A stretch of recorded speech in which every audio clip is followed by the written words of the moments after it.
A thread by Carlos Osuita. Got to do one more.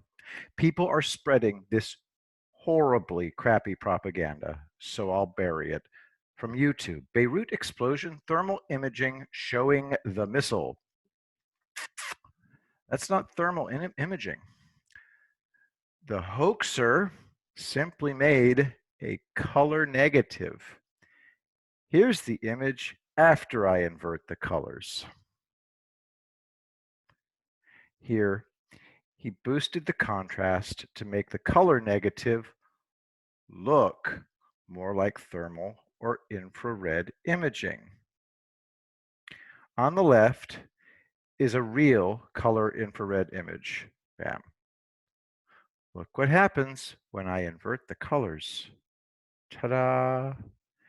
Here's color thermal imaging. See what happens when I invert the colors? Do, and do. Here's how crappy this hoax is. He used the same missile for both the long shot and the close-up. In the third image, I put them side by side. It's the same missile. Terribly lazy computer-generated imagery.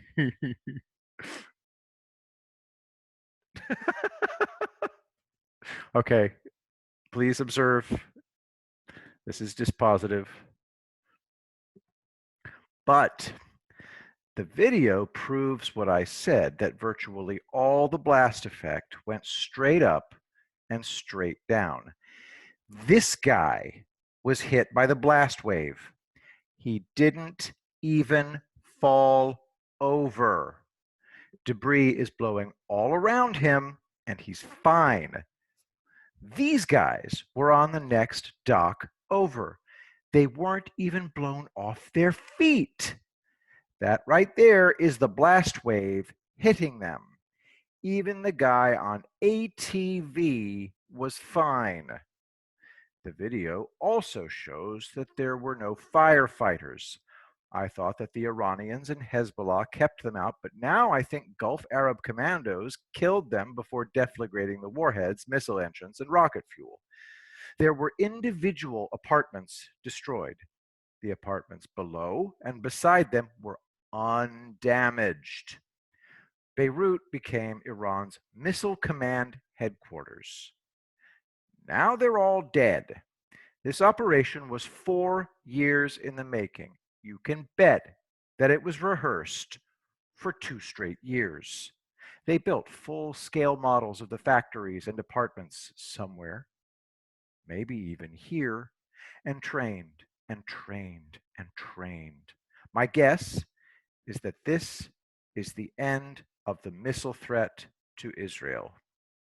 The Iranians were fooled into thinking airstrikes. And the whole time, it was these guys they should have been thinking about.